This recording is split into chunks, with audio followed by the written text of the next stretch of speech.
Yashu Bagali. Prive Catelebra. Que pasa? Sac passe.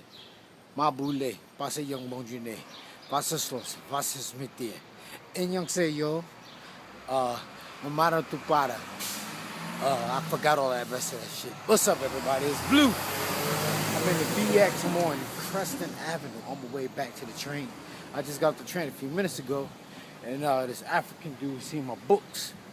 And the reason I mention African is because that's the subject. I'm talking about Africans, people from Africa, black people, Negroes, you know, people with dark skin. I was on the train, and he saw my books, and he heard me say a good way to tell that you're going through a rough neighborhood is when you see a lot of churches, and he found humor in that. But then he went on to say, invite me to his church. He said he goes to a church up in the Bronx.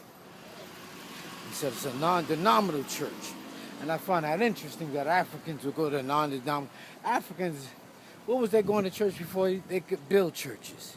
Well, all of a sudden they want to go to churches now. And non-denominational churches are the funny shit, because with non-denominational churches, it's like wearing generic jeans.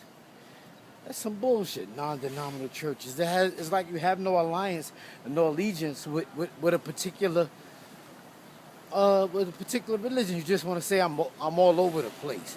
That's like a fish. They can't sit still. They always all over the place. Like fucking Pisces and shit. They can't make up their mind. You know, and that leads to procrastination and stagnation because you don't know which way to go.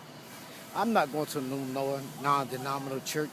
But the thing I always think about Africans, man, black people, Africans, some of the nicest people in the fucking world. Humble as hell and peaceful people by nature. Bad by circumstances. We fucked up by the circumstances that we live in. Name one great, I can name two or three, but name some real bad motherfucking African fighters. It ain't none. They don't have it in them. Not saying that they punks. I'm just saying that, you know, black people are peaceful people by nature. Now, when I talk about fighters, most of us, or 99.9% of us, got European in our blood. People don't like when I say that. But look at Joe Louis, high yellow. Look at Sugar Ray Robinson, brown skin like me. Look at Mike Tyson, brown skin like me. And he does have European in his blood. Best fighters were mutts, meaning that they was mixed. They had some European in their blood somewhere along the line. But naturally, jet black motherfuckers are not fighters. Look at Henry Akinwande. He ain't have no heart. Look at Ike Cortez when he fought De La Hoya. No balls, didn't want to dig deep. Azuma Nelson is probably the only one that could fight. That straight up from Ghana, straight up black motherfucker from Africa, from Ghana. But nah, man, we just not, and that's not a bad thing. We're just peaceful people by nature, and it's just funny, man, the way Africans just invite everybody into their country, and then them motherfuckers take over and then push them out. Same way the Chinese people do. Like I said before, when I used to go to a Spanish restaurant down in Harlem, the Chinese man used to come in there and look at the lady cook the food every day and see what's on the menu.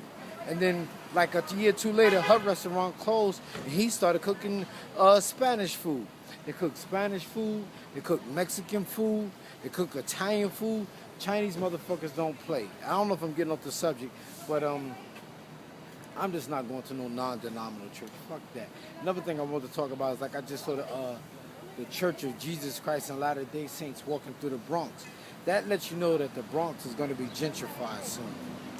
That's what it means. I saw it in Harlem 20 years ago. They was walking through on their bikes with backpacks and shit. And then right after that, 20 years later, look at Harlem. I mean, whenever you see the missionaries coming through the neighborhood is about to be gentrified. I was going to talk about one more thing. You know, I be seeing a lot of people, religious people, talking about God, but anytime you say something and put God into the equation, it's like some happy-go-lucky lollipop shit. Like I just saw something on the refrigerator that my cousin had, and it says, when God closes the door, he opens the window. What kind of shit does that make? That's like saying when God give you lemons, you make lemonade. People just say all kind of crazy shit, put God in the equation, and then once they put God in the equation, you can't say nothing bad about it. That's just like when people perform at the Apollo. The minute they say, I want to thank God or Jesus or whatever, they don't get booed. Oh, I think only one time a person got booed. But people just say the craziest shit, like when you go fishing and and it starts thunder and lightning, just pray to God and you know the fish gonna eat the worms. They be just saying shit that don't make no sense. When you got a flat tire, just pray to God and he gonna give you a spare out of nowhere. I mean, where they be saying this shit? Where they get this shit from? Anytime they put God into the equation, you can't go wrong. Can't go wrong. I'm out of here, y'all. Take it easy. Yo, what's up, everybody? These are my books. Get a copy. This one is called Don't Beat Your Children or They'll Turn Out Like Me. This one is called Corner Stores in the Middle of the Block. And this one is called Agitation Gets the Dirt Out. Get a copy. Hit me up on my Cash App, $1 Brad Bathgate, and I'll mail them to you myself. Or check me out on Amazon. Peace.